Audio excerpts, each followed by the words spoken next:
Bismillahirrahmanirrahim. Assalamualaikum warahmatullahi wabarakatuh. Nama saya Muhammad Afizuddin Arash bin Jafrizal, bernombor kad matriks D20201094652, dan pada hari ini saya akan membuat sebuah video ceramah berkaitan dengan rokok, vape, ketum dan ganja dan keburukan mereka ini semua di dalam kesihatan tubuh badan kita. Bagi subjek CSR 2031, kecergasan dan kesejahteraan hidup.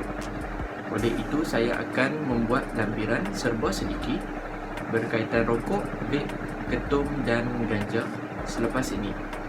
Oleh itu, sama-sama kita saksikan. Baiklah, bagi permulaan, saya akan menceritakan serba sedikit berkenaan dengan rokok. Di tangan saya ini ialah sekotak rokok yang berjenama John. Okey. Bahkan banyak lagi jenama seperti Dunhill, Mevius, Marlboro atau Sempurna dan lain-lain lagi. Bagi sekotak rokok mempunyai lebih kurang 4,000 bahan kimia, dan antara bahan yang terkandung ialah nikotin, tar atau karbon monoksida. Dan setelah kita membaca isi kandungan yang terdapat dalam rokok tersebut, ternyata rokok amatlah membahayakan kepada kesihatan kita.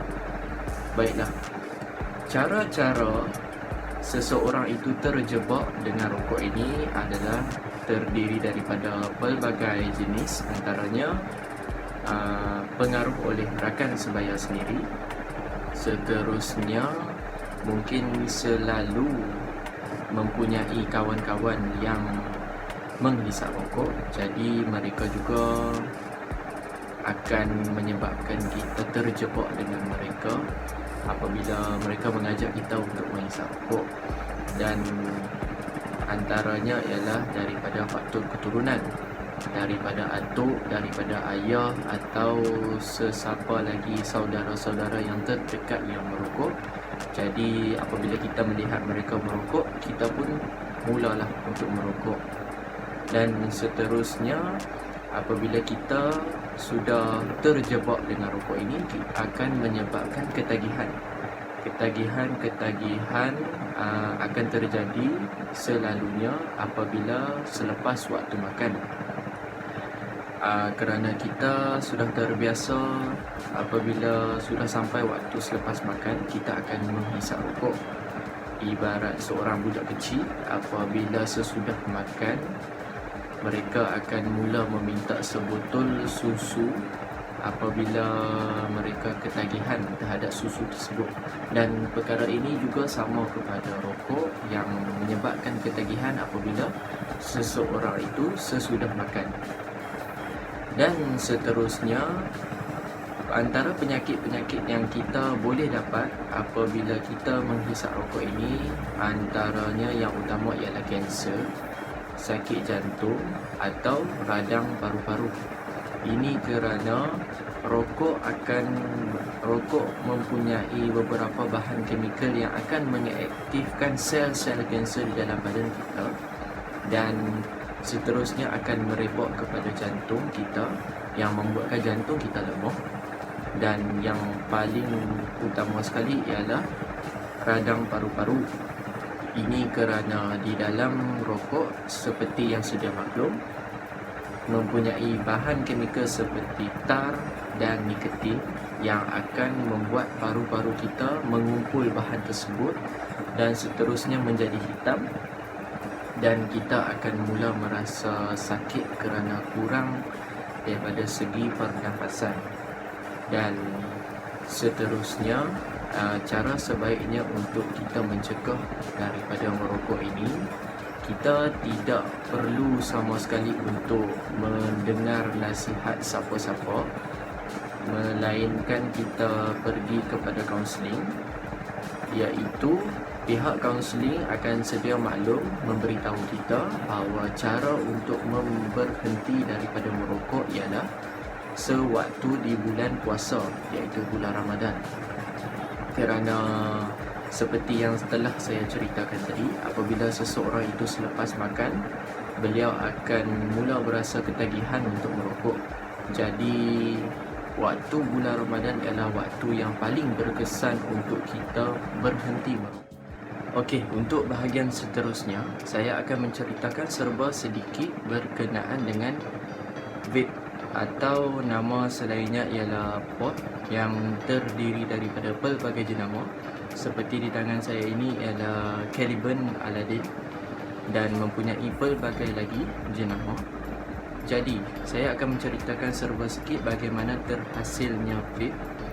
Pada mulanya, vape mempunyai serba sedikit cecair kandungan yang boleh kita dapatkan di kedai, yang mempunyai daripada pelbagai perisa seperti strawberry, apple, kopi atau lain-lain.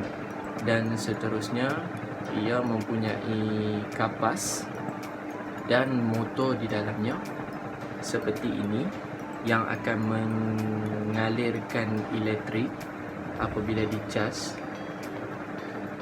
Tujuan vape ini dilakukan adalah bagi membuat perokok-perokok berhenti daripada merokok, dan seterusnya kita akan mempunyai ketagihan kepada vape ini.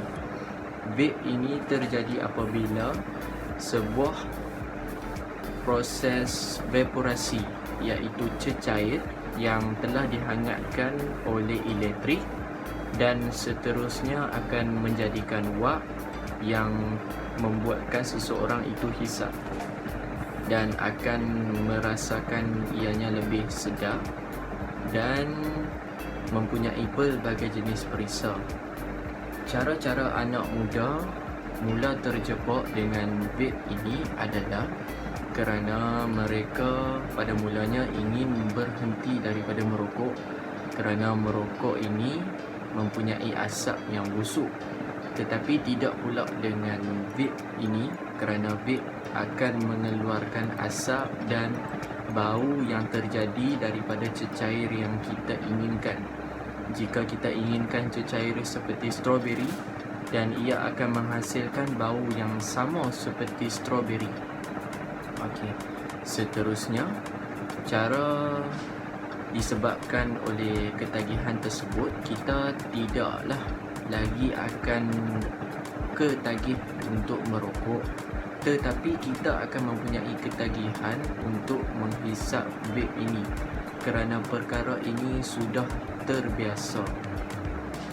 Akan tetapi, kita boleh mencegah dan akan membuang ketagihan apabila kita tidak lagi menyimpan vape ini pada diri kita, kerana cecair vape ini tidak mempunyai nikotin yang sama seperti ada di dalam rokok, yang membuatkan kita berasa ketagihan yang melampau seperti rokok.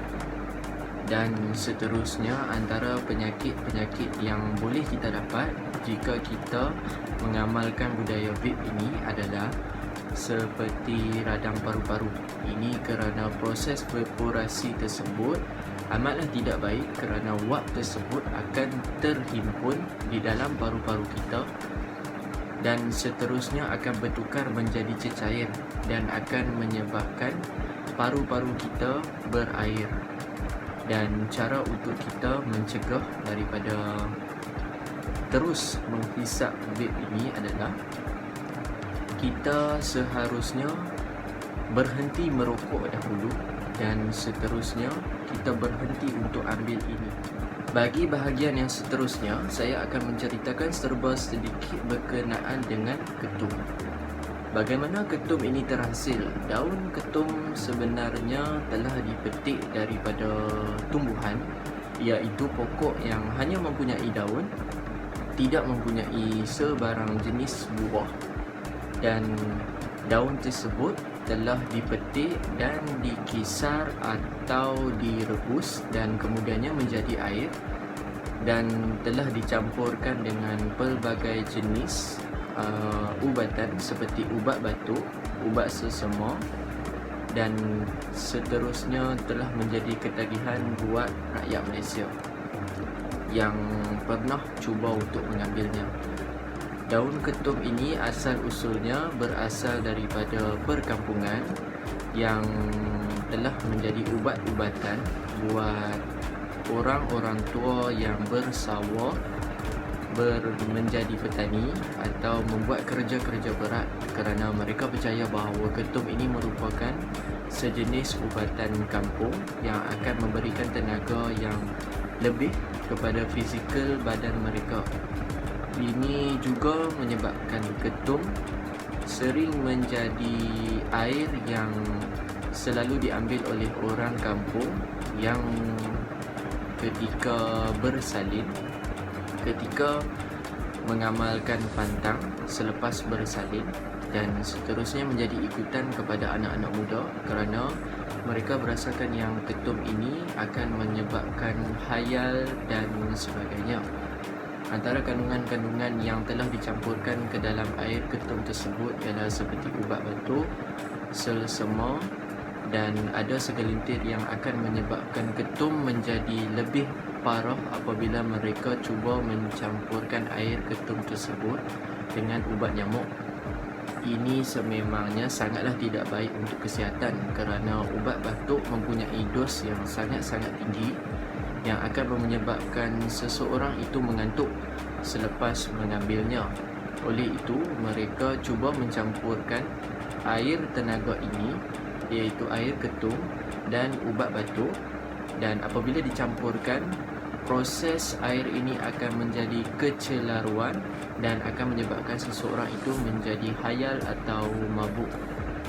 Cara-cara bagaimana anak-anak muda pada zaman sekarang sudah mula terjebak dengan ketum ini adalah disebabkan antaranya mestilah daripada rakan sebaya, kerana mereka ini akan merasakan mereka ingin mencuba sesuatu benda yang tidak pernah lagi mereka teroka. Dan jika mereka mempunyai kenalan-kenalan yang lebih tua daripada mereka yang membuat kerja-kerja berat, jadi mereka juga akan mudah terjebak untuk mula mengambil ketum ini. Dan seterusnya, ketum ini juga akan menyebabkan ketagihan apabila mereka mula mencampurkan ubat batuk dan di dalam ketum tersebut. Oleh itu, seperti yang telah saya cakapkan tadi, ubat batuk mempunyai dos yang sangat tinggi dan akan menyebabkan seseorang yang batuk itu akan lega ataupun reda daripada batuknya selepas mengambil. Akan tetapi mereka akan merasa ketagihan kerana ubat batuk ini sangat-sangat manis, dan apabila dicampurkan dengan air yang payau seperti air ketum tersebut akan menyebabkan khayal dan mabuk. Dan anak-anak muda generasi sekarang akan mula merindui untuk mabuk, untuk khayal dan merasa hebat di halayak ramai apabila mereka membiasakan diri mereka apabila berada di halayak ramai dengan keadaan khayal atau mabuk. Dan seterusnya, cara untuk mencegah daripada pengambilan ketum ini mempunyai beberapa cara. Antaranya, pastikan mengambil nasihat daripada doktor bagaimana cara, dan doktor akan memberikan kita ubatan untuk kita berasa lebih lega, kerana antara penyakit yang akan kita dapat apabila kita mula mengambil ketum ini, kita akan merasa sakit pinggang, sakit buah pinggang ataupun urat. Bagi bahagian yang terakhir, saya akan menceritakan serba sedikit berkenaan dengan ganja. Ganja ini adalah sesuatu perkara yang terkandung di dalam Undang-Undang Malaysia, iaitu Akta Dadah Berbahaya, dan sebaiknya ditegah sebaik mungkin oleh ibu bapa, rakan-rakan atau guru sendiri berkenaan teruknya pengambilan ganja. Kerana jika disabitkan kesalahan, jika kita di bawah umur, kita boleh dimasukkan ke dalam sekolah jubana atas Akta Dadah Berbahaya, dan jika kita berusia 18 tahun ke atas, kita boleh disabitkan dengan kesalahan di penjara. Atau jika kita menjual ganja ini, kita boleh disabitkan dengan kesalahan mandatori, iaitu gantung sampai mati. Oleh itu, ganja ini dikategorikan di dalam video ceramah saya ini sebagai bahan yang sangat-sangat terlarang dan menjadi di bawah Akta Dadah Berbahaya di Malaysia. Antara kandungan yang berada di dalam ganja ini, ganja pada sejarahnya telah terhasil oleh tumbuhan daripada pokok yang juga tidak mempunyai buah, sama seperti video saya yang sebelum ini, iaitu ketum. Ganja ini telah dikisar, tidak direbus untuk menjadi air. Ia dikisar dan seterusnya akan dimampatkan, dan setelah dimampatkan ia akan berubah teksturnya menjadi getah dan akan diedarkan kepada orang yang memerlukan. Pada awalnya, ganja ini dilakukan di dalam proses ubat-ubatan yang membantu para pesakit seperti batuk, demam atau sebagainya yang berkaitan, dan ianya terhasil daripada negara-negara Afrika dan seterusnya dibawa kepada negara-negara Eropah seperti Kanada, Perancis, Spanyol dan sebagainya, dan terus dibawa kepada Malaysia dan di Thailand, Indonesia dan sebagainya di Selat Asia. Antara penyebab bagaimana ganja ini boleh terjebak kepada anak-anak muda pada zaman kini adalah sememangnya berasal daripada rakan sebaya yang mempunyai perasaan ingin mencuba daripada merokok. Ini kerana apabila mereka merokok, mereka hanya membuang ketagihan mereka. Tetapi proses ganja ini adalah sama seperti merokok, bahkan ianya boleh memberi kepada orang yang menghisap tersebut berasa khayal atau mabuk yang sangat kuat. Dan ganja telah dijatuhkan di bawah Akta Dadah Berbahaya di negara Malaysia. Seterusnya, ganja tidak mempunyai sebarang ketagihan kerana ganja ini tidak mempunyai barang-barang kimikal seperti nikotin, tar atau karbon dioksida yang seperti mana yang terkandung di dalam rokok. Tetapi ganja ini telah membuat seseorang itu berasa rindu untuk berkhayal atau bermabuk sahaja. Dan antara penyakit-penyakit yang boleh terjadi apabila terlalu banyak pengambilan ganja ini ialah seperti sakit jantung, kanser atau sebagainya. Ini kerana bahan-bahan yang terlarang yang akan menyebabkan khayal atau mabuk ini sememangnya telah diiktiraf sebagai bahan yang terlarang dan tidak boleh diambil sama sekali kerana akan mengaktifkan sel-sel kanser di dalam badan kita dan akan menyebabkan pengumpulan asap di bahagian paru-paru kita dan akan merebak kepada jantung, akan berasa sesak nafas dan sebagainya. Ia tidak sama seperti mana ganja yang telah dimasukkan di dalam ubat-ubatan bagi mengubati penyakit seseorang, kerana di dalam ubat kandungan ganja yang telah diletakkan amatlah sedikit berbanding dengan pengambilan ganja yang sangat banyak oleh orang-orang yang ada pada zaman sekarang. Antara cara untuk mencegah daripada pengambilan ganja ini ialah kita membuang rakan-rakan kita yang mengambil ganja, kerana rakan sebaya kita atau lebih tua daripada kita yang mengambil ganja ini sememangnya akan mengajak diri kita untuk mengambil bersama-sama mereka.